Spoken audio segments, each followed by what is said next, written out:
Good morning, and welcome to the Regal Rexnord second quarter 2025 earnings conference call. All participants will be in listen-only mode. Should you need assistance, please signal a conference specialist by pressing the star key followed by 0. After today's presentation, there will be an opportunity to ask questions. To ask a question, you may press star, then 1 on your telephone keypad. To withdraw your question, please press star, then 2. Please note, this event is being recorded. I would now like to turn the conference over to Rob Barry, Vice President, Investor Relations. Please go ahead. Great. Thank you, operator. Good morning, and welcome to Regal Rexnord's second quarter 2025 earnings conference call. Joining me today are Louis Pinkham, our Chief Executive Officer, and Rob Rehard, our Chief Financial Officer. I'd like to remind you that during today's call, you may hear forward-looking statements related to our future financial results, plans, and business operations. Our actual results may differ materially from those projected or implied due to a variety of factors, which we describe in greater detail in today's press release and in our reports filed with the SEC, which are available on the regalrexnord.com website. Also on this slide, we state that we are presenting certain non-GAAP financial measures that we believe are useful to our investors, and we have included reconciliations between the non-GAAP financial information and the GAAP equivalent in the press release and in these presentation materials. Turning to slide 3, let me briefly review the agenda for today's call. Louis will lead off with his opening comments, an overview of our second quarter performance, and an update on our cross-sell initiatives. Rob Rehard will then present our second quarter financial results in more detail, review our 2025 guidance, and provide an update on tariffs. We will then move to Q&A, after which Louis will have some closing remarks. And with that, I'll turn the call over to Louis. Great. Thanks, Rob. And good morning, everyone. Thanks for joining us to discuss our second quarter results and to get an update on our business. We appreciate your continued interest in Regal Rexnord. In short, our team delivered solid second quarter performance in line with our expectations on sales and modestly ahead on adjusted earnings per share. So before continuing, I want to take a moment to thank our 30,000 Regal Rexnord associates for their hard work and disciplined execution. I am also especially proud of the job our associates have been doing to overmanage the impacts of tariffs and rare earth magnet constraints. Their efforts keep us confident that we can fully neutralize current tariff impacts on our adjusted 2025 EBITDA and earnings and be adjusted EBITDA margin neutral in the first half of 2026. Now let me provide some specifics on our second quarter performance, starting with sales. Our sales in the quarter were down 1.2% versus the prior year on an organic basis, in line with our expectations. We faced a couple notable headwinds in the quarter related to project timing in metals and mining in our IPS segment, and to temporary rare earth magnet availability, which delayed certain higher margin shipments into the medical and defense markets, specifically in the AMC segment. These headwinds were largely offset by particular strength in residential and commercial HVAC and in aerospace. For reference, our sales in the first half were roughly flat on an organic basis. Regarding tariffs and the demand environment, we have been seeing limited customer spending and project timing impacts, which in aggregate are having only a modest impact on our business. Bigger picture, we continue to believe that demand in most of our key end markets is at or near trough levels, and were it not for various macro uncertainties, the industrial cycle would be gaining momentum at a firmer pace. Even so, we remain optimistic that our sales will improve and grow at a low single-digit rate in the back half of 2025 and into next year, given multiple quarters of positive orders that have grown our backlog, particularly in our IPS and AMC segments. Orders in the quarter on a daily basis were down 2.5%, and book-to-bill was 0.98. Orders in the quarter were weighed down by AMC, which saw an orders decline of 7.5%. This decline was driven by the timing of a sizable data center order expected in the quarter and a tough compare, as orders in AMC were up 12% in the second quarter of last year.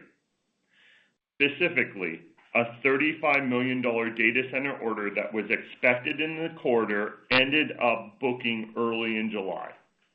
It would have improved AMC's second quarter orders growth by roughly 8 points had it come a week earlier, and Regal's overall orders for the quarter would have been flat. I would like to take a minute to acknowledge the significant achievement this data center order represents for our power management team within AMC and for Regal Rexnord broadly. The order is for switchgear that will be used in a hyperscale data center in North America. We believe this July data center order will be the first of 5 similarly sized orders that the customer plans to award on this particular project, and feel that we are well positioned to win some or all of this additional content. And while any additional wins associated with this project would likely hit our P&L only at the end of 2025 and in 26 and 27, this project alone could provide a meaningful boost to our enterprise growth rate next year. In July, daily organic orders for Regal Rexnord were up 4.4%, driven primarily by strength in data center. Turning to margins, our second quarter adjusted gross margin was 38.2%, up 10 basis points versus the prior year, excluding industrial systems. Our progress on gross margin was aided by achieving $17 million of cost synergies in the quarter. Temporary impacts related to rare earth magnet availability were a modest headwind. Adjusted EBITDA margin was 22%, down 20 basis points versus the prior year, excluding industrial systems. Adjusted earnings per share in the quarter was $2.48, up 8.3% versus the prior year. Lastly, we generated $493 million of free cash flow in second quarter, of which $368.5 million relates to an accounts receivable securitization program we completed in the quarter. This program, which Rob will elaborate on, is net accretive to our earnings by allowing us to accelerate paying down higher cost debt, which remains a top priority. In summary, a strong second quarter, which along with healthy recent orders and backlog growth makes us optimistic about improving top line and earnings momentum in the back half of this year and into 2026. Next, I'd like to spend a few minutes updating you on our cross-sell synergies, where we are seeing positive momentum and expect a growing contribution to our sales performance. Bottom line, we are on track to deliver at least the $250 million of cross-sell synergies we announced following the Rexnord and Ultra transactions. As you can see on the chart on this slide, we achieved $120 million of cross-sell synergies through the end of last year, and are on track to add incremental $50 million this year. As a reminder, principal cross-sell synergies include addressing the broader customer base of the combined business and taking advantage of the unrivaled scale and scope of our product portfolio and go-to-market to gain wallet share and to sell more solutions, including powertrains. This value proposition is resonating, which is evident from our growing funnel of cross-sell opportunities, which stood at nearly $300 million at the end of Q2. Notably, the win rate on our cross-sell opportunities has been tracking about 10 points above the enterprise average. On the right-hand side of this slide, we provide a few recent examples of cross-sell wins. The first is a powertrain sold to a cement manufacturer valued at approximately $3 million.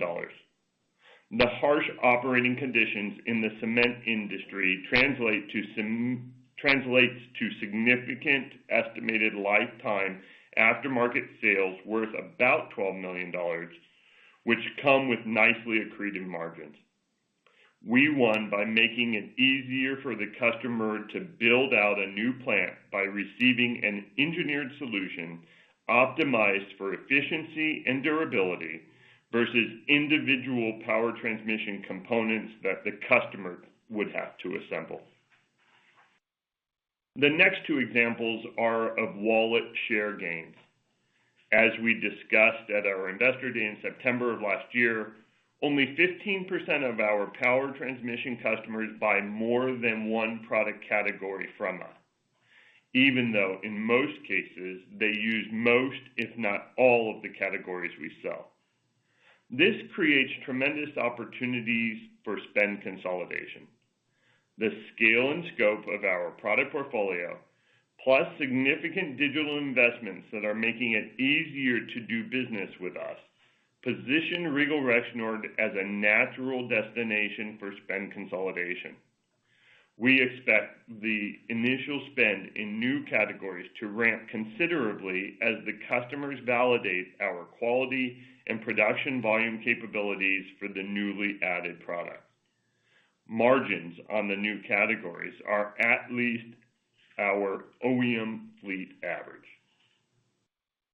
In short, we believe the value of our unrivaled scale and scope in power transmission is gaining momentum, evident in the orders and backlog growth we have been experiencing in IPS and AMC.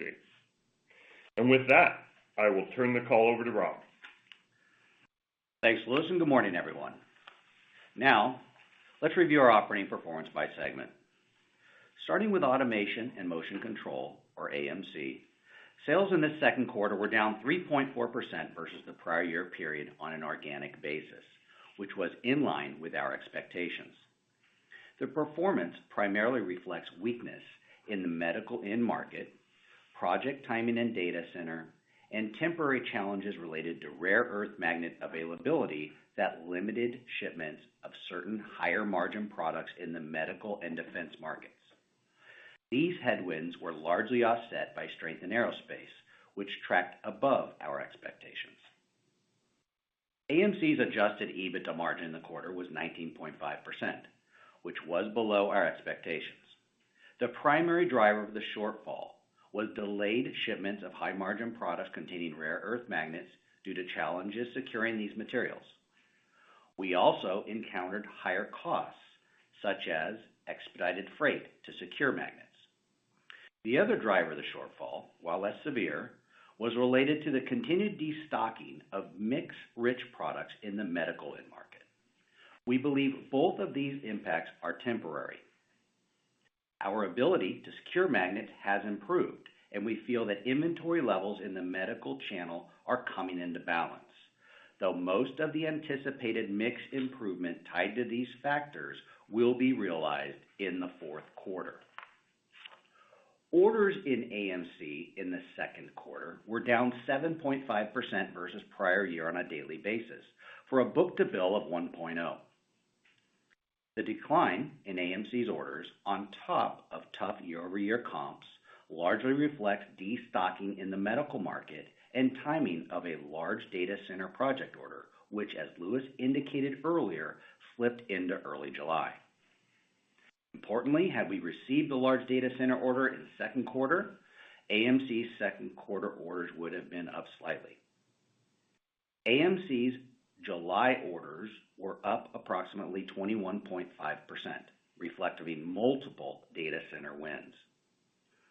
As I wrap up this slide, we expect to keep building momentum in AMC based on our higher mixed positive shippable backlog for the second half of the year, which is up mid-single digits versus this time last year, and weighted to fourth quarter. This, coupled with the momentum we are seeing in data center and additional order traction in humanoids we saw during second quarter, suggests a higher shippable backlog entering 2026 as compared to 2025. Turning to Industrial Powertrain Solutions, or IPS, sales in the second quarter were down 4.4% versus the prior year period on an organic basis, which was modestly below our expectations. The decline largely reflects project timing impacts in metals and mining. As a reminder, we noted last quarter seeing very healthy orders in metals and mining, which continued this quarter, so the sales weakness in this end market is purely timing related. Adjusted EBITDA margin for IPS in the quarter was 26.9%, about a point above our expectation, and up 110 basis points versus the prior year. The upside versus our guide was largely tied to stronger mix and disciplined cost management, with gains versus prior year driven mainly by synergies. Orders in IPS on a daily basis were up 3% in the second quarter. Roughly half of this growth was tied to large project wins and is contributing to the segment's growing backlog. Bookings in our IPS segment are increasingly weighted to longer cycle projects given our strategic focus on selling industrial powertrain systems. IPS's backlog is up 15% year to date and is scheduled to begin converting at an increasing rate during the back half of this year and into 2026, which boosts our confidence in this segment's sales growth outlook. Book-to-bill in the second quarter for IPS was 1.01. In July, orders on a daily basis were roughly flat. Turning to Power Efficiency Solutions, or PES, sales in the second quarter were up 6.5% versus the prior year on an organic basis, which was above our expectations.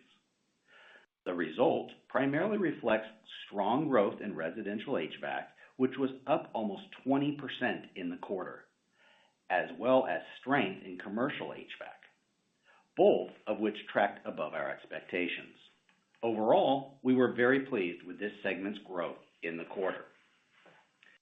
As a reminder, we continue to model residential HVAC end user volume flat to up slightly this year, implying significant declines in the back half, and especially in fourth quarter when we lap difficult compares tied to regulatory pre-buy activity. The adjusted EBITDA margin in the quarter for PES was 17.1%, which was above our expectation and up a point versus the prior year period, aided by higher volumes and strong cost management. Orders in PES for the second quarter were down 5.4% on a daily basis, which is in line with our expectations given anticipated headwinds in Resi HVAC. Book-to-bill in the quarter for PES was 0.9. Daily orders for PES in July were down 3.6%, also consistent with our expectations related to Resi HVAC destocking. On slide 10, we are providing an update on our balance sheet and net leverage ratios in light of an accounts receivable securitization program we completed in the second quarter that allowed us to accelerate paying down our debt. The facility, which closed on June 30th, totals $400 million. Initial proceeds realized in the quarter were $368.5 million, all of which went towards paying down the vast majority of our variable bank debt. The decision to initiate the securitization facility is consistent with our mindset of regularly looking for new opportunities to enhance performance. The facility provides a range of benefits as outlined on this slide. First and foremost, It is accretive to adjusted earnings and free cash flow by providing approximately $4 million in net annualized interest savings. We expect almost $2 million in net interest savings in the second half of this year. In addition, the facility enables access to cash from outstanding receivables on an expedited basis, which enhances our working capital profile. It also improves our debt to equity and certain leverage ratios. Going forward, we remain committed to strengthening our balance sheet with a focus on deleveraging to our long-term target range of 1.5 to 2 times. Additional details on the securitization facility are available in our 10-Q. Turning to the outlook. Today, we are reaffirming the midpoint of our 2025 adjusted earnings per share guidance and narrowing our adjusted EPS range by 10 cents on each end to a range of $9.70 to $10.30. Our principal assumptions are outlined in the table on the left-hand side of this slide. Notably, our sales guidance is rising modestly, primarily to reflect improved translational FX rates and to incorporate the impact of tariff-related pricing. Our adjusted EBITDA margin is now expected to be 22.5% versus our prior assumption of 23%, reflecting the impact of transactional FX, tariffs, and our latest view on margins in AMC, which I will elaborate on shortly. The tariff impacts reflect neutralizing tariffs on a dollar basis, which has a slightly dilutive impact to margin. We still expect to be margin neutral by the middle of next year. Now, as it relates to the low versus the high end of our range, let me share a few thoughts on how we are assessing the risks and opportunities. Aside from market performance, one factor impacting the low end of our range is a slower pace of recovery associated with rare earth magnet availability from China. At the high end of the range, we see revenue upside from the recent data center wins and other potential data center opportunities in our funnel, along with further upside if the ISM turns positive. We have also made small adjustments to certain below-the-line items, as detailed in the table. Regarding interest expense, please note that there are specific accounting rules for recording the interest expense associated with the accounts receivable securitization facility, which we have summarized on a slide in the appendix of this presentation to help with financial modeling. Overall, we are continuing to take a measured approach to guidance for the year, considering the ongoing macroeconomic and geopolitical uncertainties. On slide 12, we are updating our expectations regarding tariff impacts. The gross annual unmitigated cost impact from tariffs in place at the time of our first quarter earnings release on May 5th was $130 million. Today, we estimate that value has fallen to approximately $125 million, broken down as outlined on the table. We still expect our mitigation actions to result in tariffs having a neutral P&L impact within this year and a neutral EBITDA margin impact by mid-2026. On the right-hand side of the slide, we lay out our principal mitigation actions, which we shared last quarter and which our teams continue to execute with a sense of urgency. Before I leave this slide, I would also like to note that to date, we have not seen clear signs of tariff-related demand deterioration in our business. While there have been scattered examples of customers slowing their decision-making or delaying projects in the face of tariff or other macro uncertainties, in aggregate, these actions have only had a modest impact on our business to date. Even so, this is something we are continuing to monitor closely, and we intend to provide an update if and when material new information becomes available. On slide 13, we provide more specific expectations for our performance by segment on revenue and adjusted EBITDA margin for third quarter and for the full year. The primary change since our last update is that we now expect AMC's 2025 adjusted EBITDA margin to be in a range of 20.5 to 22.5%, which is down roughly 150 basis points versus prior expectations.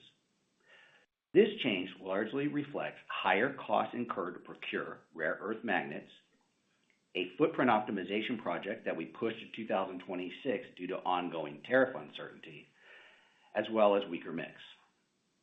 The negative mix impacts relate to softer sales in medical and the latest margin profile of our backlog scheduled to ship in the second half.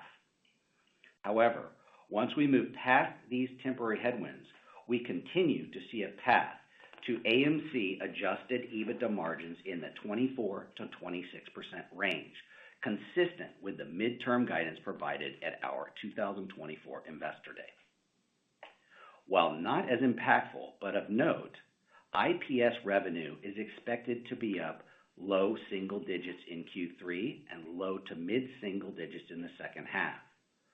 This implies fourth quarter will be the strongest growth quarter for this segment, largely due to the longer cycle engineered to order content in the backlog. Also of note, we expect PES to be up low single digits in third quarter, but down low single digits in the back half, implying fourth quarter will be down low to mid single digits.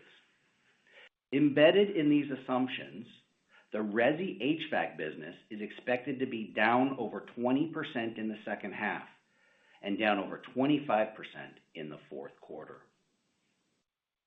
Finally, as I wrap up my prepared remarks, I would like to share a few high-level thoughts on our performance and outlook. In short, we believe the underlying momentum in our business is positive and improving, given our growing backlog.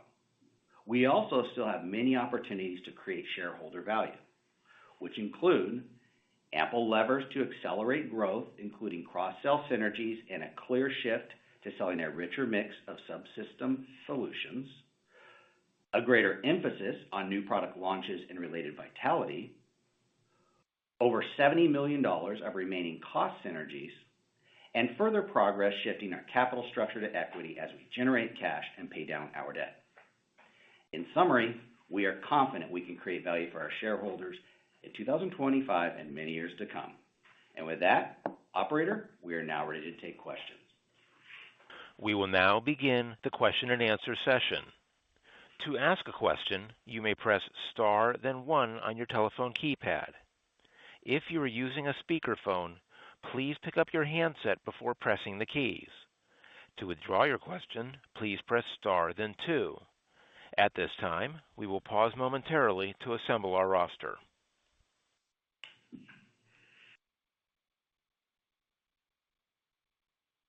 The first question is from Mike Halloran with Baird. Please go ahead. Hey, good morning, everyone. Morning, Mike.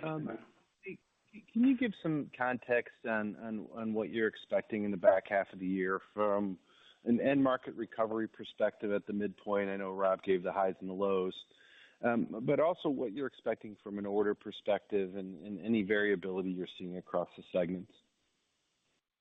Yeah, Mike, hey, this is Louis, and thanks for the question.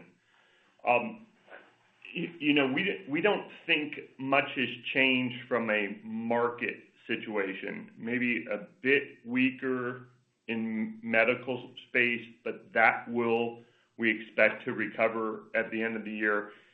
What has been strong continues to be strong. So energy, aerospace and defense, data center, we feel those are pretty solid markets and will continue to be so.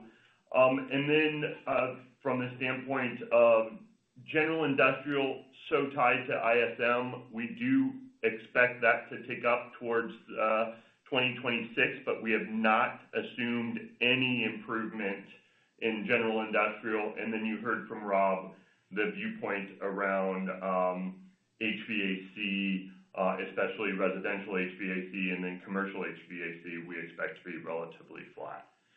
Now, from an order perspective, though, I think a couple of things I would say here. We are expecting orders to be up mid-single digit in the second half, mid-single digit in IPS, up low double digit in AMC, really driven by the accelerating markets, data center in particular. And then PES will likely be relatively flat to slightly up. That's how we're thinking about it based on the momentum we're seeing coming out of Q2, our discussions with our customers, and where we see the business performing for the second half.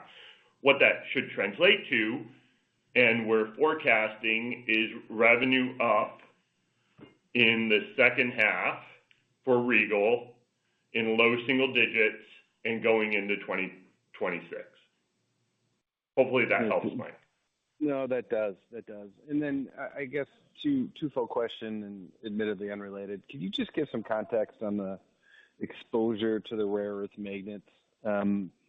It seems like a bigger component than I was expecting in the portfolio. And then also give some context to the data center wins and why those are starting to roll through now, all else equal, and what the differentiation has been for why you're getting those wins.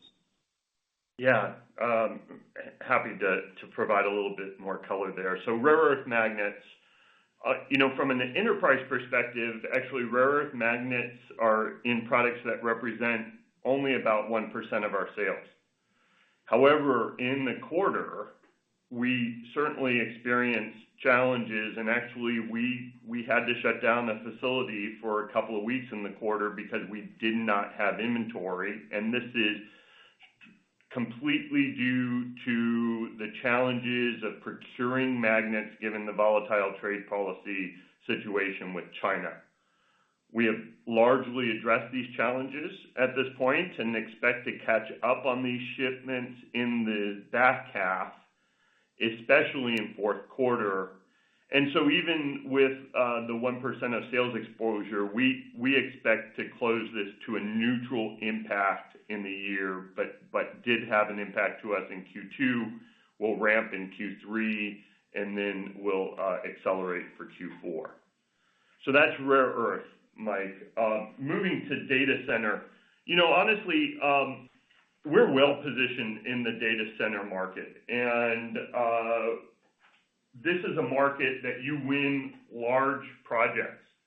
And bluntly, in the first half of the year, we've been down on orders in the data center market as we've been working on these large projects and winning these projects. The funnel is significant. Our differentiation is around our ability to customize a solution of controls in switchgear and paralleling switchgear. This specific project was a nice win for us in our AMC segment, in our power management business in particular, and we expect it to be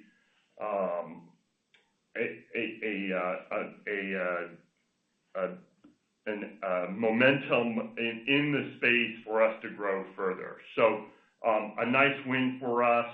It was the first of what we expect to be maybe 4 or 5 additional orders over the next 6 to 12 months. And I want to clarify also that it's one order, but we actually won 2 other orders in July, which gave us the 21% orders growth, and we expect some strength in at this point orders to be up low double digits in the second half, a lot of that driven by data center. So hopefully that was helpful, Mike, and happy to answer any other questions.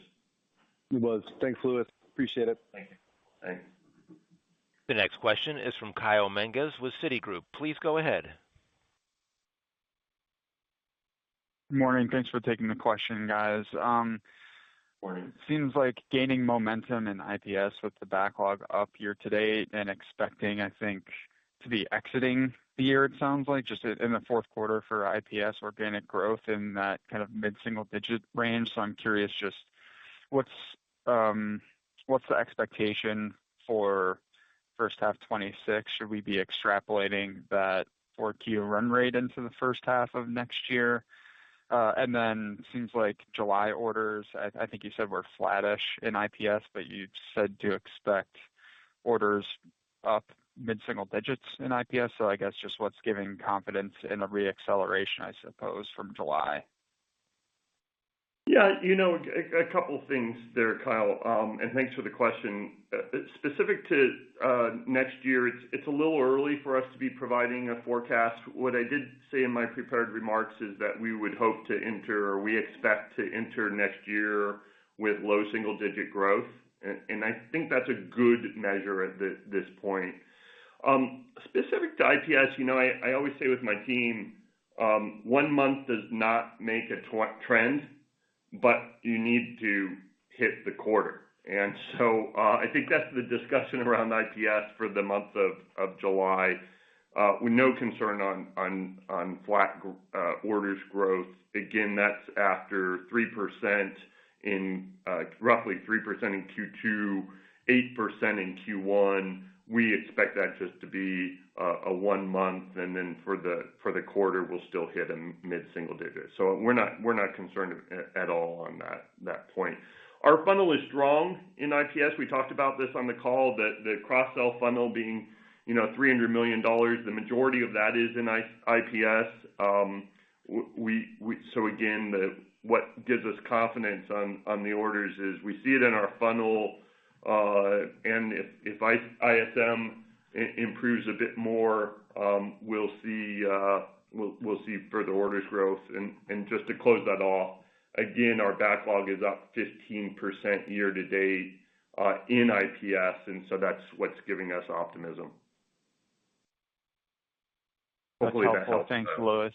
That's helpful. And then, it seems like really two trends emerging in IPS and an AMC. So you have an IPS sounds like delivering more systems versus components, and then AMC really the data center strength, and sounds like it could actually be a pretty meaningful contributor to revenues. And I'm just curious on both of those trends you're seeing in IPS, delivering more systems, data center, and AMC. How should we think about that impacting margins? Is that a positive or negative mix impact for your margins in those segments? Yeah. Hey, thanks for the question. A couple of things. Systems tend to be at our average margins, perhaps slightly above, because we do bring value here, the value around a complete solution that solves a problem with higher levels of reliability in the offering. The other piece of the story I would say is it tends to be highly technically beneficial. So hopefully you saw an announcement we just came out with yesterday of a partnership with ABB around providing a 7th access automated solution. That's a great example of the value we bring in our systems. And again, I think the best way to model it would be at peer margins, but meaning peer average of the rest of our portfolio margins. But it certainly we bring a lot of value, and of course, then the long-term benefit for us is the aftermarket. And then any component break, the aftermarket margin is even more positive. Hopefully that helped, Kyle. Yeah, and then sorry, the data center positive or negative to mix in AMC? I apologize. No, it's positive. It's positive to mix. It's a benefit for that business. Great to hear. Thanks for the time, guys. Yeah, thank you. The next question is from Jeff Hammond with KeyBanc Capital Markets. Please go ahead. Hey, good morning, guys. Morning. Morning, Jeff. Just was hoping you could quantify the rare earth impact on 2Q, both revenue and profit. And then sounds like you're getting the revenue back, but there's some added maybe shipping or purchase costs. How should we think about that impact into the second half as well? Yeah. Hey, thanks, Jeff. First of all, in the second quarter, there's about $6 million of impact, which is really about 2/3 of the margin miss that we saw in AMC within that quarter. Now, we do expect to mostly catch up for the year. However, there will continue to be some costs with some of our mitigation actions that will remain. So roughly about $5 million in the full year is what we're talking about. And it had about a $10 million sales impact in the quarter. Yeah. Okay, that's helpful. And then just a couple cleanups. The rest of the world tariff doubling, I just want to understand that a little bit better. And then with the tax law changes, any kind, I think you reiterated your free cash flow. We've seen a number of companies kind of see a benefit from tax bill on cash. So just either near term or long term, any change there? Yeah. So from a rest of world perspective, it's really just where our manufacturing aligns with where the tariffs are now falling out. So, a couple of comments there. India, Thailand, those are manufacturing locations for us. Now, I also comment that, again, rest of world is relatively low, and it shows you that our strategy around in-region, for-region has really paid off. Secondly, both of those plants happen to be plants that we produce product in other locations as well. And so what we're framing up for you is the impact given our current supply chain. But what we're trying to do, of course, is mitigate around where we produce, where we supply from, before we go and look just for price. And so those two in particular, we're going to be able to work through fairly easily, I'd say. And on the tax side, as it relates to the One Big Beautiful Bill Act, we're still evaluating the impacts, but our initial view is that we would see a modest immaterial cash tax benefit this year with a neutral impact to the tax rate. So it is embedded in our guide. We do see, like I said, a modest benefit on cash taxes, but we also see a bit of headwind related to tariff-related timing and how that might impact cash in the year. And so those kind of offset the way we're seeing it today, but we still are holding to our $700 million of free cash flow outside of the ARS that we talked about today. Okay, appreciate the color. Thanks, Jeff. The next question is from Julian Mitchell with Barclays. Please go ahead. Hi, good morning. Morning. Good morning. Maybe start with the AMC division. Sort of three bits of it. I wondered if you could just give any brief comments on. One, on the rare earth issue. So is that plant that was shut now back to close to full production? And then on medical, I think it's 10% of AMC revenue. Do you have good line of sight as to customer inventories, sort of real time, or is it opaque? And then the automation part, which is 1/3 of AMC, I'm not sure you've talked too much about that so far. I know that the recovery there was a big part of the sort of Q4 EBITDA ramp in AMC. So maybe just how are you seeing sort of demand and project conversion into revenue there? Great. Hey, thanks, Julian. Let me take the first part of your question, which was related to the plant shift that I believe you were questioning. What that was, it was a footprint-related shift that we had. Actually, let me jump in. Okay. This is around the plant that we shut down in Q2 because of rare earth. Got it. And Julian, that plant is back up and running at this time. It is not at full volume. We do have flow of rare earth at this point. And so this is why we are guiding, and what's in our guidance is a starting of recovery through Q3, feeling pretty good, but we will still strand a little bit in Q3 to make up that $10 million we talked about, but that will catch up through Q4. Specific to the medical market, it's actually not as opaque as you would think, but it's a little opaque sometimes when your OEMs think they have less inventory than they really do. And so that has been, we have very close relationships with our OEMs here. We partner with them well. So we feel pretty good, though, about what we're seeing is their demand and our supply, that this will balance out as we exit this year and go into next year. And then specific to automation, Julian, great question, and thanks for it. Because this has gained momentum for us and continues to grow for us. Our automation was up about our 12-month order rolling rate in discrete automations up 4.5%.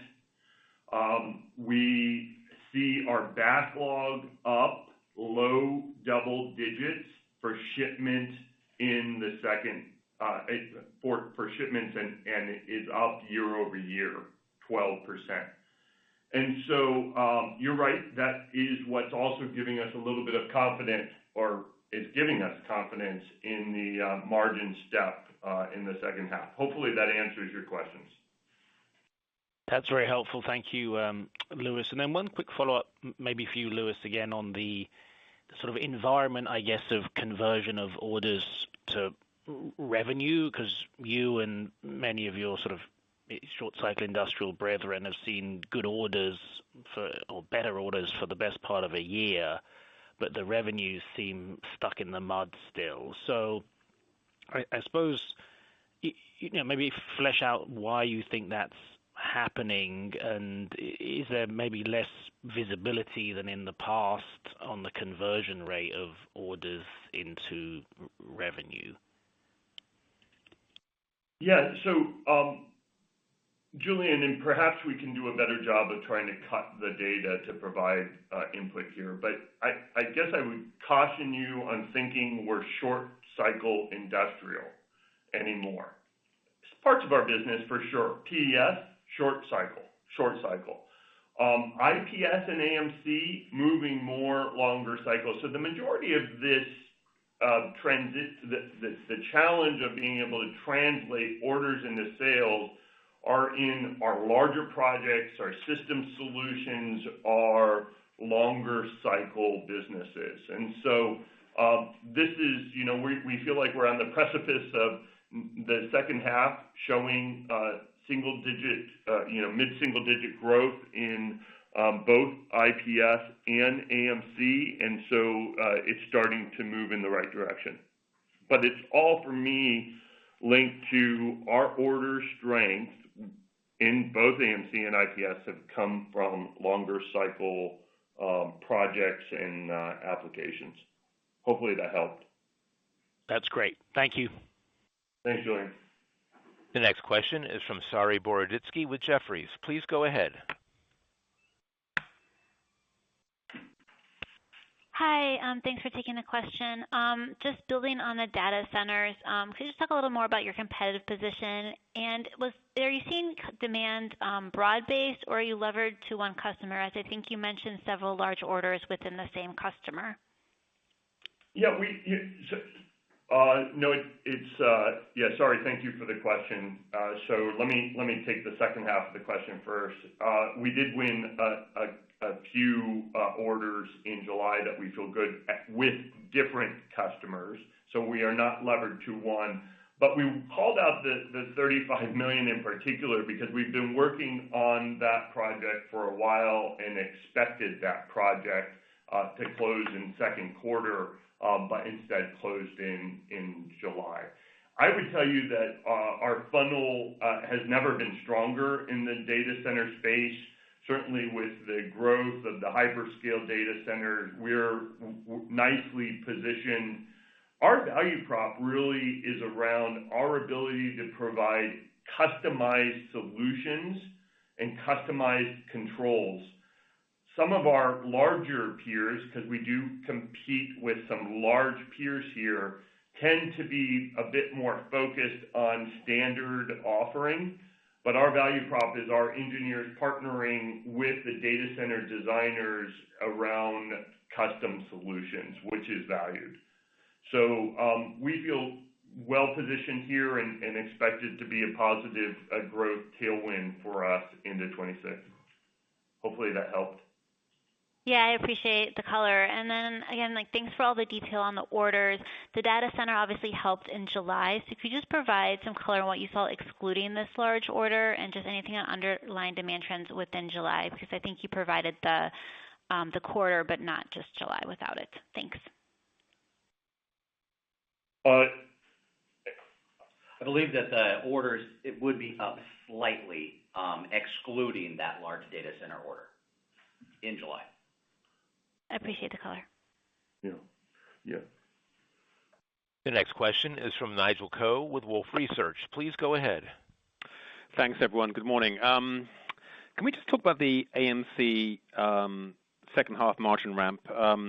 You've widened out the margin range for AMC, so I think we now have a 4-point spread on segment margins. I think somewhere between 21-25%. Just given the backlog visibility, the rare earth metals sort of recovery, maybe just talk about what's driving the high and low end of that range, and then just maybe on the rare earths.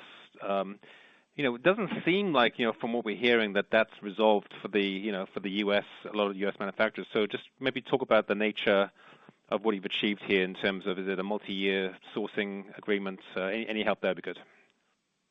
Sure. Well, let me start by touching base on the AMC margin and the guidance that we put out. We did extend the range slightly to talk a little, to kind of incorporate a little more of what we've been saying in terms of the rare earth exposure within AMC. But the backlog, the back half, really, in particular, fourth quarter, where there's more of a ramp, reflects higher shippable backlog, up low double digits, if you will, better mix on that shippable backlog, and also further progress catching up on deliveries of products with rare earth magnets, which we say we expect to neutralize by the end of the year. But again, a lot of that's coming in the fourth quarter. And all of these tend to be higher margins. And so we also believe conditions in the medical market will start to normalize as we progress through the second half. And that has been a significant volume and margin headwind. So, and also, finally, I'd say cost pressure in rare earth should also subside. You're paying premiums at this time above and beyond, and we believe that should come down as we move through the rest of the year. And then let me take on your question around rare earth, and I'll do it in a very summary form. For the last 4 months, I have been on 1 or 2 calls every week working with our teams to manage this situation. There is no question that this is not a great use of time, but our team, what we do well is we're disciplined in our actions. So we've been dual source, but we've had to work with other suppliers to ramp up supply. But let's be clear, 90% of supply comes out of China, so you can do that just to only a certain extent. We've also moved production to do more assembly in China, where it's easier to get approvals for the applications when the product is produced in China. At this point, we feel confident we've resolved all the commercial application and product demand needs for this year. Defense is a different question. Defense is more challenging. And this, again, is all due to the trade agreements and relationship with China. That will have to be dual sourced. And we are working hard to get that done. We feel a line of sight to that for this year. But that is absolutely a dual source activity. So I can, what hopefully you feel here is that Regal is disciplined in our operations. We're disciplined in how we're managing. I couldn't thank our teams enough for the work that they're doing here. But we feel good about resolving this through the year. Hopefully that gives you confidence. No, it does, and well done on getting that resolved. Sounds like a nightmare. And then just a quick one on the accounts receivable facility. I understand, the logic for doing it. I mean, it definitely helps your leverage ratios. But maybe just talk about some of the guardrails around, the sort of the capacity around, so today it's, roughly $4 million. What is the capacity on that going forward? And just want to make sure that the costs associated with this program land in interest. I think they do. Just want to confirm that. Yeah. So the program is one that is renewable. It's annual renewal. It's annually renewable. The cost on it is about 150 basis points below the current revolver and term loan rates. So we're getting about $4 million of annualized savings on that. As it relates to kind of the continuation, we can continue throughout the program on the renewal, or we can go ahead and dial it back. It doesn't extend above $400 million. It only goes to $400 million, but we can always bring it back to a level, whatever level we feel is appropriate. There's more detail in the slide appendix in terms of how to look at this from where these costs are represented in the financial statements. We have it in from the standpoint of where does it fit. Per the accounting rules, interest expense on the ARS facility is recorded in ES&A. But we plan to adjust this expense out when we calculate adjusted EBITDA because effectively it is interest expense. But for the same reason, this cost will remain in adjusted EPS. Again, all these details are in the appendix of the presentation. Okay, thanks, Rob. The next question is from Tim Thein with Raymond James. Please go ahead. Great, thank you. The first question I had, for you, Louis, is on the AMC business and just this, your thoughts around the notion that we, potentially get it down the road some sort of a domestic, kind of manufacturing recovery. Obviously, that's been talked about for some time, but just given the incentives as part of the recent tax reform, kind of should potentially steer more around kind of a domestic manufacturing activity. I'm just curious. Obviously that kind of wouldn't show up in project quoting or pipelines overnight. But just curious as to maybe your longer term thoughts around the possibility around that, and maybe just any conversations you're having with customers on that. Yeah, I think we're seeing it more related to that the industrial production markets need to start rebounding. ISM has been below 50 for over 2 years, and any kind of rebound for us is going to help both our IPS and our AMC segments. Now, the whole hypothesis of why we entered into the acquisition of Ultra is we wanted to move into the automation space because we feel and believe strongly that automation will accelerate, especially when you see macro trends around labor inflation, unemployment rates being low, et cetera. Specific to reshoring, we're certain pockets, yes, semiconductor for sure. Maybe we're seeing certainly data center in the acceleration, but I wouldn't call that reshoring. These will all benefit Regal. I don't think we've quite seen any acceleration, and nor are we really hearing a lot of opportunity around reshoring at this time. Tim, that's my perspective. That's what, in our discussion with our customers, that's what we're hearing. Okay, understood. And then maybe just a quick one on IPS, the call for kind of a pickup in activity. How does that square with the feedback that you're hearing from your distributor customers, especially domestically? Just curious because maybe just touch on that. Yeah. Thank you. Hey, I think it's a great question, but it really does answer an earlier question we got, which is so much of our second half growth expectation is coming from longer cycle projects. stepping up.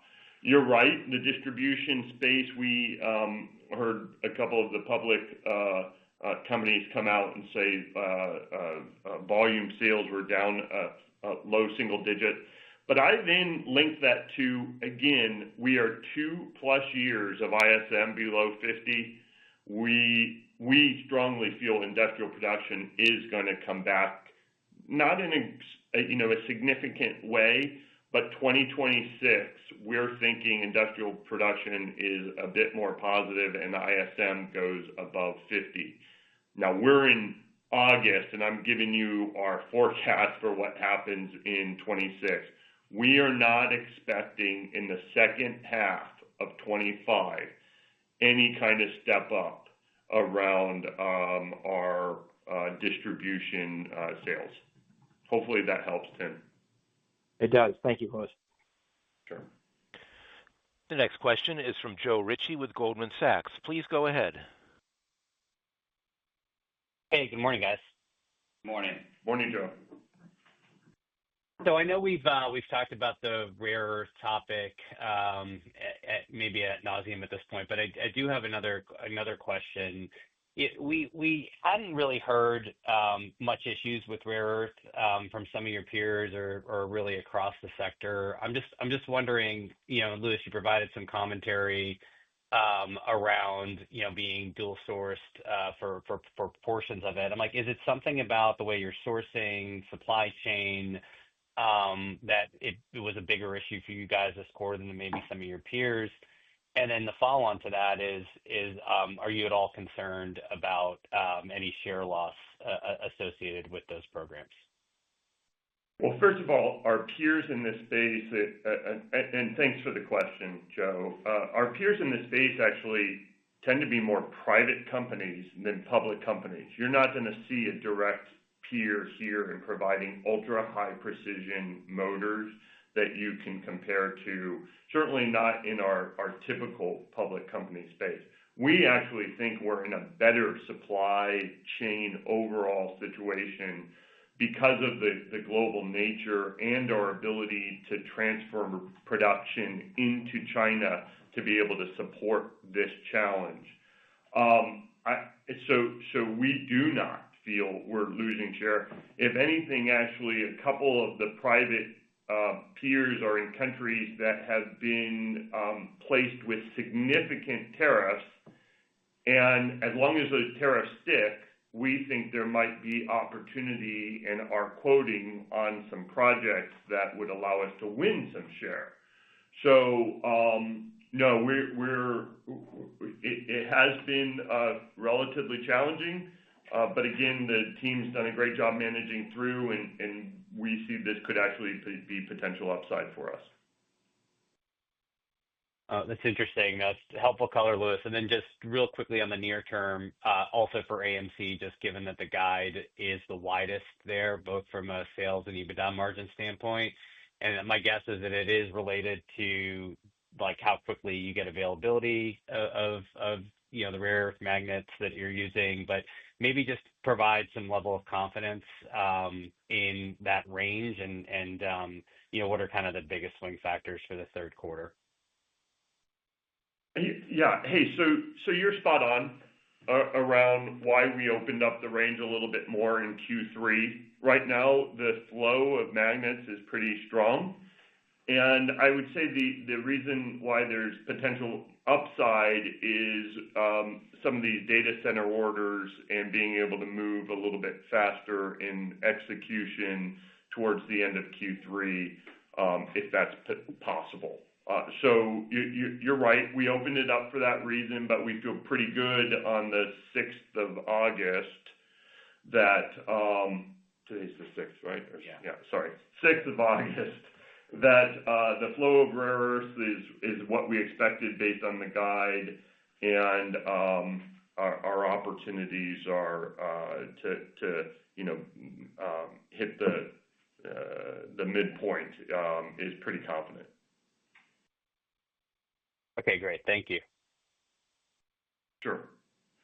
This concludes our question and answer session. I would like to turn the conference back over to Louis Pinkham for any closing remarks. Thank you, operator, and thanks to our investors and analysts for joining us today. Our team delivered strong performance in second quarter, and we look ahead to the back half of the year and into 2026. We are optimistic about the positive momentum we are building, given our last 12-month order trends, growing backlog, ample remaining cost synergies, growing cross-sell synergies, a healthy new product pipeline, and tailwinds to earnings and cash flow from further balance sheet delevering. We believe this momentum, coupled with our valuation, makes Regal Rexnord a unique value creation opportunity for our investors. Thank you again for joining us today, and thank you for your interest in Regal. The conference is now concluded. Thank you for attending today's presentation. You may now disconnect.